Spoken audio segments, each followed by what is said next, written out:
Salam pemirsa, jumpa lagi dengan mata ketiga. Hari ini kita akan membahas sejenak tentang sejenis bakteri. Bakteri ini seperti benih yang ditabur iblis di dunia. Meskipun daya penularan benih ini tidak tinggi, tingkat kematian juga tidak tinggi, dan vaksinnya juga telah dikembangkan. Tetapi bakteri ini akan menjadi iblis yang mengerikan jika ada yang menggunakannya sebagai senjata. Sementara bakteri lain yang kita kenal seperti bakteri super, bakteriofag, prion tak lebih dari anak kecil yang masih bermain lumpur di depannya.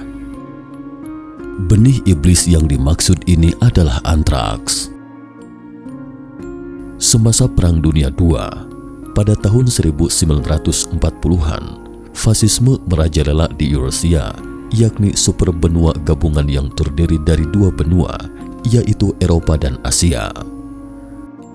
Para ilmuwan di Kepulauan Inggris ketika itu masih berada di dalam bunker pertahanan serangan udara. Tak lama kemudian, perintah rahasia Winston Churchill, yakni Perdana Menteri Inggris ketika itu, tiba di sebuah tempat bernama Porton Down. Churchill meminta para ilmuwan untuk mengaktifkan kembali pangkalan militer rahasia yang didirikan semasa Perang Dunia I.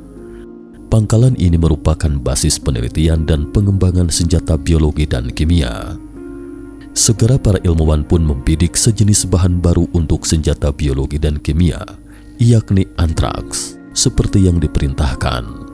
Mereka mengembangkan sejenis bom antraks. Kemudian Kepala Departemen Biologi di Fasilitas Penelitian Rahasia Porton Down, Dr. Paul Fields, mengusulkan 3 strategi kepada Churchill. Strategi ketiga, menjatuhkan bom dan melepaskan sejumlah besar spora antraks menggunakan pesawat, mencemari kota-kota Jerman yang akan membuat kota-kota di Jerman menjadi kota mati dalam beberapa dekade ke depan. Strategi kedua, jika pesawat Royal Air Force tidak dapat mendekati kota-kota di Jerman, maka dengan meledakkan bom di atas kota juga akan menghasilkan efek yang sama. Strategi pertama atau terbaik, jika ingin menghindari korban sipil dan mencerai-beraikan tentara Jerman secara psikologis, maka cukup jatuhkan bom di pangkalan peternakan Jerman dapat menghancurkan pasokan daging atau makanan mereka. Pasukan Jerman garis depan akan jatuh sakit tak berdaya setelah makan daging. Dan seiring waktu, ketakutan akan segera menyelimuti seluruh Jerman. Mereka harus makan makanan vegetarian, sehingga dengan demikian mentalitas Jerman akan segera goyah. Churchill akhirnya memilih strategi pertama atau terbaik dan menamakan operasi itu operasi vegetarian dan mengeluarkan 2 perintah ketika itu. Rencana itu diluncurkan secara rahasia dan segera dilaksanakan. Kedua, uji kekuatan senjata antraks. Para prajurit Porton Down dibagi menjadi 2 kelompok. Kelompok pertama melakukan uji kekuatan senjata antraks dan kelompok lainnya mulai melaksanakan rencana tersebut. Mereka menyiapkan 5 juta kue. Ini adalah jenis biskuit yang disukai ternak dan biskuit ini tersebar di seluruh padang rumput di zona perang Jerman. Cara ini jauh lebih mumpuni daripada menjatuhkan bom. Pada musim semi tahun 1944, 5 juta kue daging sapi dan 12 pesawat pengebom Angkatan Udara Kerajaan telah siap lepas landas kapan saja, hanya tinggal menunggu perintah dari Churchill. Perwira dari Porton Down membuat laporan akhir kepada Churchill dan akan tiba di area target Jerman 18 menit kemudian setelah lepas landas. 5 juta kue daging sapi akan ditempatkan di beberapa wilayah Eropa yang diduduki Jerman, dengan area fokus adalah basis ternak domestik di Jerman. Namun Churchill akhirnya membatalkan operasi vegetarian karena perwira yang menguji kekuatan senjata antraks melaporkan fakta yang mengkhawatirkan Churchill. Pulau Iblis. Ternyata mereka menguji senjata antraks berjenis volume 14578 di sebuah pulau kecil bernama Pulau Groenland. 5 juta kue sapi ini bukan spora antraks, tetapi 5 juta benih iblis. Begitu benih ini menyebar ke daratan Eropa, pencemarannya akan berlangsung setidaknya selama 1 abad. Dalam ratusan tahun, Orang-orang maupun hewan tidak mungkin bisa keluar hidup-hidup meninggalkan daerah yang terkontaminasi. Nama pulau ini tentu asing bagi sebagian besar dari kita. Ya, Pulau Greenard sendiri adalah sebuah pulau kecil berbentuk oval yang terletak di Greenard Bay, Skotlandia, Britania Raya. Jika kamu berada di pulau utama Skotlandia, maka kamu bisa menempuh jarak sejauh setengah mil untuk sampai ke Pulau Greenard. Pada 1942, 80 domba dibawa di pulau itu untuk menjadi kelinci percobaannya. Bom berisi spora antraks kering meledak di dekat tempat domba-domba itu diikat. Hanya dalam beberapa hari, domba-domba itu jatuh bagai lalat. Hasil ini membuat ilmuwan Inggris menyimpulkan jika spora antraks dilepas di kota-kota di Jerman, mungkin mereka tak hanya menghapus sebagian besar populasi, namun juga bisa membuat daerah itu tak bisa dihuni selama beberapa dekade kemudian.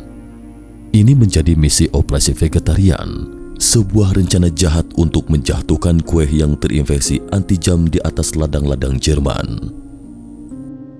Kue ini akan dimakan oleh ternak yang kemudian akan dikonsumsi oleh penduduk sipil yang menyebabkan kematian jutaan warga Jerman. Selanjutnya, antraks akan menghapus sebagian besar ternak Jerman, menciptakan kekurangan pangan yang sangat besar untuk sisa populasi lainnya. 5 juta kue disiapkan untuk disebarkan di Jerman. Beberapa kue juga diuji pada domba di Pulau Greenard.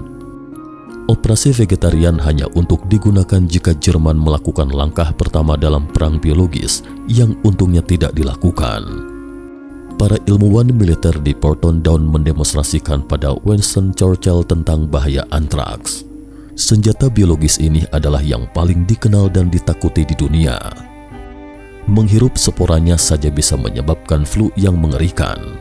Pertama demam, kemudian batuk, nyeri dada, dan sesak napas saat semua cairan menumpuk di dada. Jika tak segera diobati, maka dapat dipastikan dalam hitungan 48 jam pasien bisa meninggal dunia.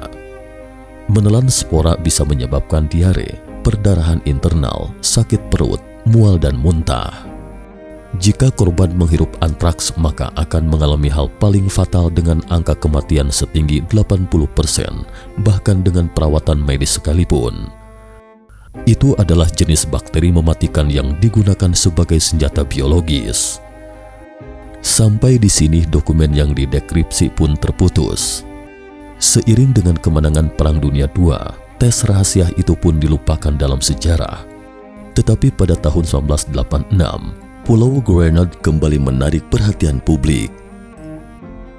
Pada saat itu, surat kabar di seluruh Inggris mulai menerima surat tanpa nama berikut tanda tangan dengan nama Dark Harvest Commando. Pengirim surat mengungkapkan kepada publik tentang eksperimen antraks rahasia yang dilakukan oleh pemerintah Inggris di Pulau Greenard pada tahun 1942, menuntut otoritas London segera memurnikan pulau itu. Itu adalah tanah milik Skotlandia. Dalam surat itu juga berisi beberapa tanah yang terkontaminasi dari Greenard. Pengirim mengancam jika pihak berwenang London tidak segera memurnikan pulau itu, mereka akan menabur benih iblis dari Pulau Greenard itu ke seluruh Inggris.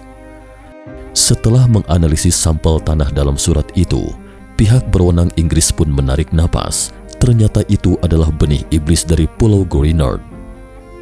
Sehubungan dengan fakta itu, baik itu untuk mencegah serangan teroris atau karena suatu alasan, pihak berwenang London harus sepenuhnya memurnikan Pulau Greenard dari partikel antraks. Kemudian operasi desinfektan besar-besaran pun diluncurkan. Operasi desinfektan. Sebenarnya, para ilmuwan telah melancarkan desinfektan Pulau Greenard sejak akhir Perang Dunia II. Metode awal mereka adalah menutup sepenuhnya padang rumput yang terkontaminasi dengan semen setebal puluhan sentimeter. Tetapi beberapa dekade kemudian, hewan-hewan yang berumput di tepi area semen itu tetap terinfeksi antraks. Spora antraks tidak akan pernah bisa sepenuhnya dimusnahkan seperti benih yang bisa meresap kemanapun. Ancaman dari Dark Harvest Commando membuat pemerintah Inggris mengambil keputusan. Desinfektan keempat pada tahun 1990, sekitar 280 ton formaldehyda disemprotkan ke pulau itu dan lapisan tanah yang terkontaminasi akibat spora mematikan itu. Untuk melihat apakah pembersihan itu berhasil, segerombolan domba dilepaskan di pulau ini. Tidak ada efek buruk yang terlihat. 4 tahun kemudian setelah tanah direndam formaldehyde, pulau itu dianggap aman untuk dikunjungi. Namun kecuali ilmuwan yang datang secara rutin, tidak ada lagi yang berani mengunjungi pulau iblis tersebut. Konon katanya, sampai hari ini pulau tersebut masih dipasangi papan pengumuman untuk dijual oleh pemiliknya, hanya dengan 500 pon atau sekitar 10 juta rupiah kurs sekarang. Pulau tersebut saat Perang Dunia II pernah dijadikan sebagai pusat eksperimen paling mengerikan. Benarkah pulau itu sangat mengerikan? Berikut ini adalah sepenggal cerita legenda urban. Konon katanya, ini adalah kisah nyata yang terjadi di Pulau Groenland pasca percobaan antraks. Kita kilas balik sejenak ke tahun 1942. Para ilmuwan mengosongkan Pulau Groenland sebelum percobaan. 3 kapal militer dan 300 tentara siap membantu para ilmuwan dalam percobaan terkait. Pasca uji coba, para ilmuwan dan tentara mendarat di pulau itu. Mereka hanya mengubur seadanya bangkai 80 ekor domba itu di dekat garis pantai. Namun sehari kemudian, para prajurit dan ahli yang terlibat dalam penguburan bangkai domba itu berjatuhan satu persatu. Tim penyelamat juga dengan cepat terinfeksi setelah mendarat di pulau itu. Pada saat itu, mereka baru sadar telah menganggap enteng daya bunuh dari senjata antraks. Pulau Groenland bagaikan neraka, karena Anda dipastikan mati jika mendarat di pulau itu. Jika kapal perang tidak dilengkapi dengan vaksin yang memadai, terus mendarat di pulau itu sama saja dengan bunuh diri. Dan jika tim penyelamat kembali ke kapal perang, itu sama dengan melepaskan iblis yang dipenjara sementara di pulau terpencil. Dan jelas konsekuensinya akan menjadi bencana jika dibawa ke daratan, sehingga para prajurit hanya bisa menyaksikan dari atas kapal tim penyelamat mati di pulau itu. Kembali ke realita, mungkin banyak teman yang bertanya, memangnya spora antraks itu punya daya mematikan yang begitu mengerikan? Bukankah bakteri antraks adalah bakteri yang sangat umum di alam? Media sering memberitakan di mana lagi kembali terjadi kasus infeksi antraks. Infeksi-infeksi ini terutama menyerang ternak. Misalnya pada tahun 2016, media melaporkan bahwa saat suhu global menjadi panas di semenanjung Yamal di Siberia yang dekat dengan lingkaran Arktik, tanah beku di sini telah mencair. Spora-spora antraks di tanah beku yang entah telah membeku selama beberapa dekade, mungkin ratusan atau bahkan ribuan tahun telah hidup kembali, menginfeksi sekitar 2.300 rusa kutub dan hampir 100 penduduk daerah sekitarnya. Namun pada akhirnya hanya 1 anak yang meninggal. Ini adalah satu-satunya laporan korban manusia dalam beberapa tahun terakhir. Pada sisi lain, antraks pada kenyataannya adalah salah satu bakteri pertama yang dipelajari secara menyeluruh oleh manusia. Pada awal 1876, salah satu pencetus bakteriologi modern, Robert Koch, terkenal dengan penemuan bakteri antraks. Juga pada periode 1881, kelompok pencetus bakteriologi lainnya, Louis Pasteur, telah mengembangkan vaksin antraks. Mengapa antraks menjadi benih iblis dalam cerita di atas? Apakah hanya dibesar-besarkan? Sebenarnya antraks dalam cerita di atas adalah senjata biologi. Antraks alami. Antraks di alam terutama menyebar melalui kontak, disebut cutaneous antraks, di mana spora antraks masuk melalui kulit yang terluka. Proses masuknya spora ke dalam tubuh manusia sebagian besar merupakan antraks jenis ini. Bakteri antraks tidak dapat menginfeksi kulit yang utuh, tidak ada luka gores dan semacamnya. Hanya jika ada luka di kulit, meski itu adalah luka kecil yang tidak terlihat, namun luka ini dapat terinfeksi jika terkena antraks. Inilah sebabnya mengapa sebagian besar orang yang terinfeksi adalah mereka yang bekerja sebagai tukang jagal dan orang-orang yang bekerja pada produk bulu. Setelah terinfeksi antraks akan muncul bercak-bercak hitam pada kulit. Bercak-bercak hitam ini ada dalam kitab Perjanjian Lama, Mesopotamia kuno, dalam ensiklopedia medis Yunani kuno, dan juga dalam kitab klasik Kaisar Kuning dan pengobatan Tiongkok kuno klasik. Manusia telah mampu mengobati penyakit antraks ini sejak zaman dulu. Dalam kondisi medis saat ini, tingkat kematian infeksi antraks tidak lebih dari 1%. Kedua adalah antraks gastrointestinal yang disebabkan oleh makan daging yang terinfeksi antraks. Hal ini dapat menyebabkan tukak lambung dan pendarahan. Tingkat kematian mencapai 30% hingga 70% jika tidak segera ditangani. Namun antraks gastrointestinal juga sangat mudah dicegah dan disembuhkan. Dapat dicegah secara efektif dengan tidak makan daging sakit hewan yang sakit atau kurangi makan daging mentah. Yang paling menakutkan adalah antraks paru dari senjata biologis. Persenjataan ini memanfaatkan dua karakteristik antraks. Pertama adalah antraks akan menghasilkan spora dan bakteri pasti mati setelah inangnya mati. Oleh karena itu, bakteri umumnya akan mengevolusi 3 strategi untuk bertahan hidup. Pertama, melepaskan toksisitas dan hidup berdampingan dengan inang, seperti misalnya bakteri Escherichia coli, E. coli. Kedua adalah melepaskan sebagian dari toksisitas dan meningkatkan infektivitas. Mencari inang baru sebelum kematian inang, misalnya wabah pes yakni Black Death. Jika bakteri bersikeras pada toksisitasnya dan tidak mau berkompromi, maka mereka hanya dapat mengembangkan strategi bertahan hidup langkah ketiga berupa strategi bertahan hidup, yaitu memasuki keadaan dehidrasi, dormansi, suatu keadaan berhenti tumbuh yang dialami organisme hidup, dan keadaan mati suri. Menunggu kondisi membaik dan segera bangkit, inilah spora jamur. Spora terdiri dari cangkang keras dan DNA terbungkus di punggung, ditambah sejumlah kecil protein. Demi bertahan hidup, cangkang ini telah mengembangkan perlindungan super, suhu tinggi, tekanan tinggi, asam kuat, alkali kuat, dan tindakan desinfeksi umum lainnya. Sulit untuk membunuhnya. Spora antraks sangat kecil. 1 gram bubuk antraks dapat mengandung lebih dari 1 miliar spora antraks. Karakteristik kedua dari spora antraks adalah sangat beracun. Setelah spora antraks masuk ke dalam tubuh, makrofag dapat memakan puluhan atau ratusan spora ini dalam satu gigitan.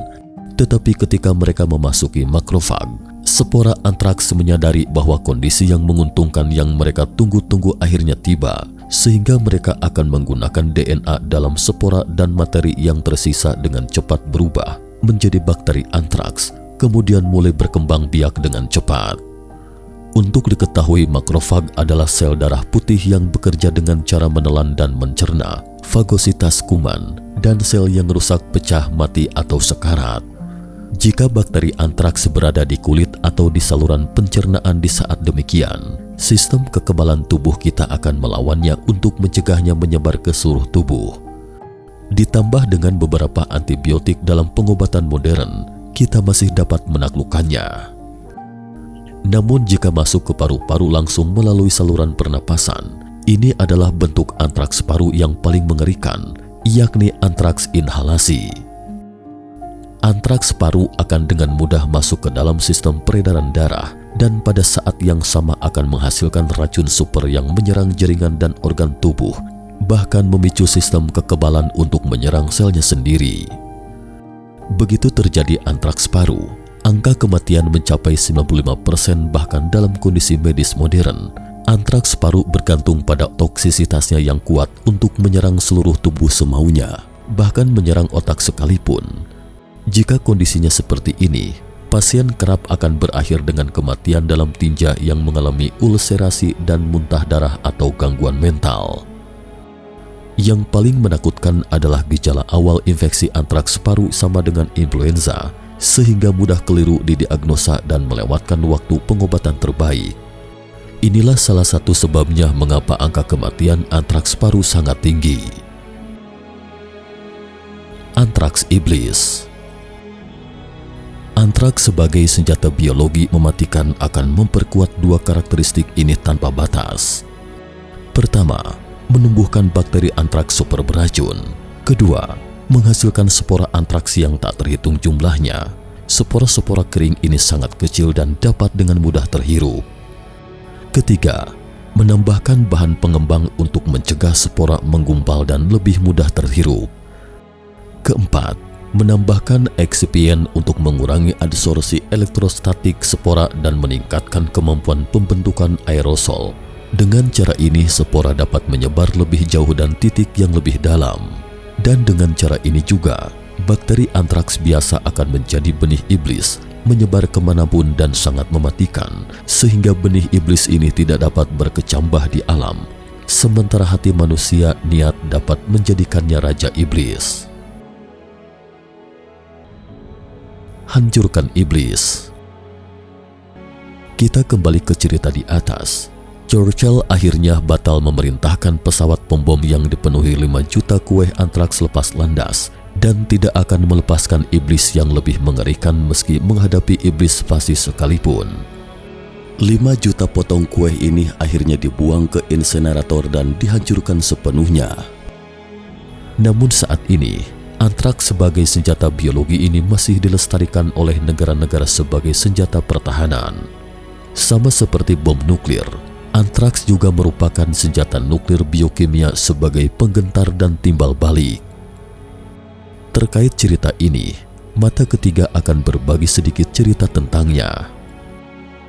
Pada tahun 2005, kru film Inggris membawa ahli biokimia ke sebuah pulau kecil bernama Arlax 7. Pulau kecil ini terletak di Laut Aral. Beberapa dekade lalu, pulau ini bagaikan taman sentosa dan surga yang indah. Namun seiring dengan mengeringnya Laut Aral, pulau itu sekarang telah menjadi sehamparan gurun dengan suhu setinggi 60 derajat Celcius. Tidak ada tanda-tanda kehidupan sedikit pun. Pulau kecil ini tidak ada sebelumnya pada tahun 1991. Pulau ini tidak ditandai di peta manapun, hanya ada dalam file rahasia. Karena sejak tahun 1920-an, pulau terpencil ini telah digunakan oleh Uni Soviet untuk menyimpan berbagai senjata biologis dan kimia patogen yang mematikan. Laut yang mengelilingi pulau itu seperti parit alami, tetapi senjata-senjata mematikan ini ditinggalkan di sana setelah runtuhnya Uni Soviet. Sekarang pulau kecil ini adalah bagian dari Uzbekistan dan Kazakhstan, dan nama ilmiahnya adalah Vozrozdenia. Ketika kru film Inggris mendarat di pulau itu, mereka menemukan bahwa suhu tinggi berbeda dari sepanjang tahun. Berbagai patogen penyakit yang tersimpan di pulau itu telah terbunuh oleh alam, seperti cacar, wabah pes, Clostridium botulium dan sebagainya. Tetapi kru film juga menemukan satu-satunya patogen di pulau yang belum terbasmi adalah antraks. Ada sekitar 100 hingga 200 ton spora antraks yang dicampur dengan pemutih. Zat pemutih dapat secara efektif menghambat pertumbuhan dan penyebaran spora antraks. Dan setelah ditelusuri sumber galur spora antraks ini, ternyata mereka adalah mahakarya Unit 731 selama Perang Dunia II. Nah pemirsa, cukup sekian dulu topik kita hari ini. Jika suka dengan video mata ketiga, jangan lupa like, subscribe, dan share. Terima kasih atas perhatiannya dan sampai jumpa di episode berikutnya.